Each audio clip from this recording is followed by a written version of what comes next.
Salam sejahtera untuk kita semua. Perkenalkan saya Panatan Stumeng dengan NIM 11S23003 dari Prodi Informatika. Pada kesempatan kali ini saya akan mempresentasikan hasil kerja saya yang bermata kuliah jaringan komputer dengan dosen pembimbing Pak Albert STMT. Baiklah, saya akan memulainya. Topik yang saya ambil pada kesempatan kali ini ialah keamanan jaringan firewall, IDS, dan IPS. Di mana tujuan dari video ini yaitu memahami keamanan jaringan, mengetahui fungsi-fungsi keamanan jaringan, memahami firewall serta jenis-jenisnya, dan memahami apa itu IDS, apa itu IPS, serta perbedaannya. Apa itu keamanan jaringan? Nah, keamanan jaringan adalah sebuah serangkaian kebijakan prosedur yang dimana teknologi yang dirancang untuk melindungi jaringan komputer dan akses yang tidak sah, serta penyalahgunaan dan gangguan atau perusakan. Fungsi keamanan jaringan yaitu adalah menghindari akses tidak sah ke data sensitif, memastikan data tetap akurat dan tidak termanipulasi, dan menjamin akses yang konsisten dan andal ke data dan sistem kita. Kita bikin sebuah ilustrasi di mana sebuah rumah itu menyimpan barang-barang berharga kita. Nah, jika sebuah rumah tersebut tidak ada suatu perlindungan yang melindungi dia, maka seorang pencuri dapat masuk ke rumah kita itu dan mengambil barang-barang berharga kita tanpa kita ketahui. Nah, untuk mencegah hal tersebut, kita dapat membuat suatu perlindungan yang seperti membuat suatu pagar agar sang pencuri tersebut tidak dapat mengakses rumah kita dan mengambil barang-barang berharga kita. Begitu juga untuk komputer kita. Kita memerlukan suatu perlindungan agar seorang peretas atau pencuri tidak dapat mengakses network kita dan mengambil data-data pribadi kita. Nah, bagaimana cara menjaga keamanan jaringan kita ini sebenarnya? Saya menyimpulkan ada tiga tools yang bisa kita pakai untuk menjaga keamanan kita, yaitu firewall, instruction detection system, dan instruction prevention system. Di mana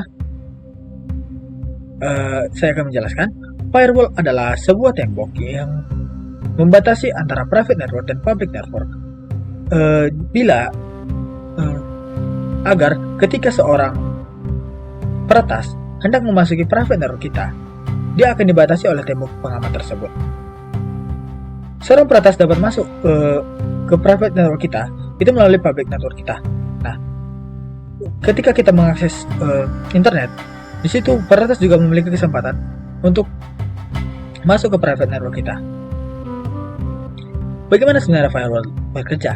Nah, firewall bekerja itu seperti menolak segala akses ilegal yang hendak masuk ke network kita untuk mencuri data atau bahkan mengotak-atik data kita. Nah, untuk hal tersebut, firewall itu memiliki aturan-aturan di mana pada aturan tersebut kita dapat membatasi siapa yang boleh masuk ke network kita atau siapa yang tidak boleh masuk ke network kita. Nah, pembatasan yang kita sebut itu bisa sering kita dengar sebagai access control list.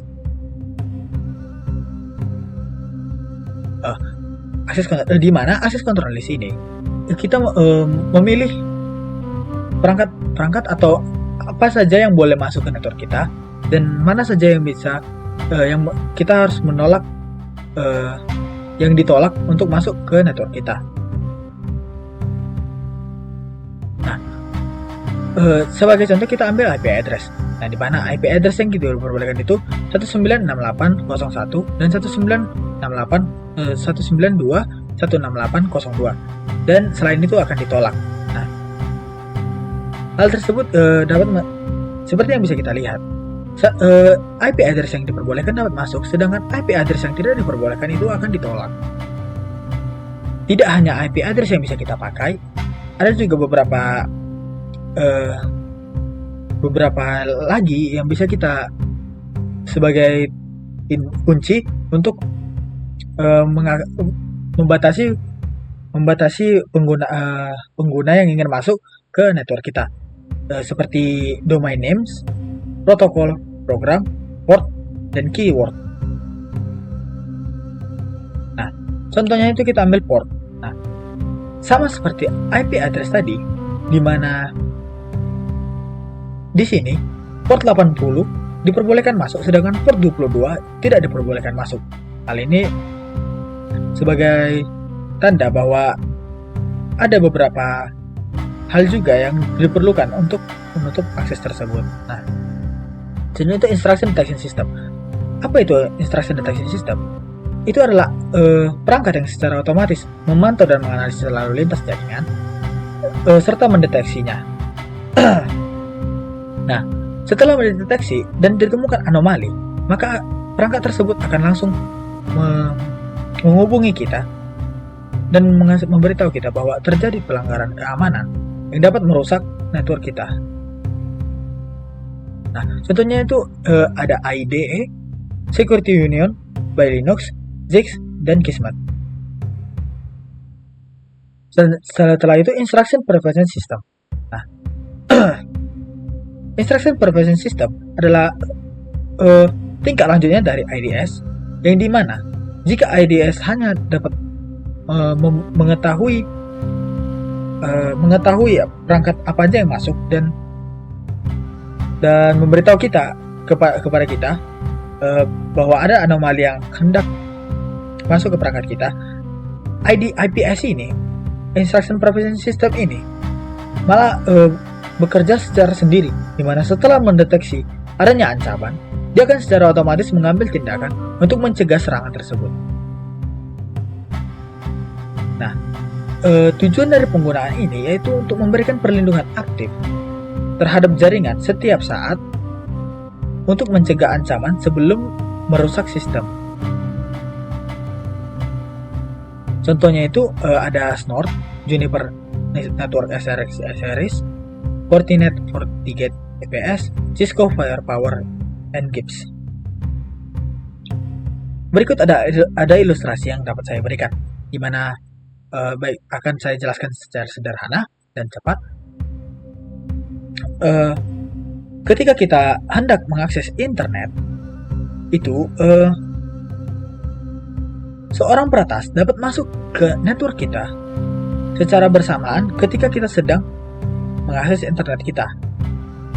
Nah, pada saat itu IDS bekerja seperti memberitahu kita bahwa adanya seandainya virus atau perangkat yang hendak masuk ke network kita. Nah, dia hanya memberitahu kita. Sedangkan IPS itu, dia akan membuat langsung perlindungan untuk mencegah virus tersebut masuk ke perangkat kita, dan menahan semua anomali-anomali yang terjadi. Nah, dari semua perbincangan kita di video ini, dapat kita simpulkan bahwa keamanan jaringan itu dapat melibatkan berbagai teknologi dan metode, di mana firewall, IDS, dan IPS itu bisa menjadi peran penting untuk melindungi sistem dari ancaman eksternal serta internal kita, di mana firewall sebagai sistem keamanan jaringan yang memfilter dan mengontrol lalu lintas masuk dan keluar berdasarkan aturan tertentu untuk mencegah akses tidak sah. IDS yang menjadi sistem yang untuk mendeteksi aktivitas mencurigakan serta jaringan dan memberikan peringatan. Dan untuk IPS ini untuk sebagai alat otomatis untuk mencegah dan memblokir serangan dari dalam serta dari luar network tersebut.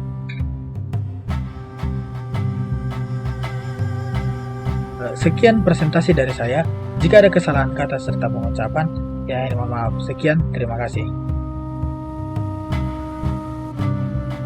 Terima kasih.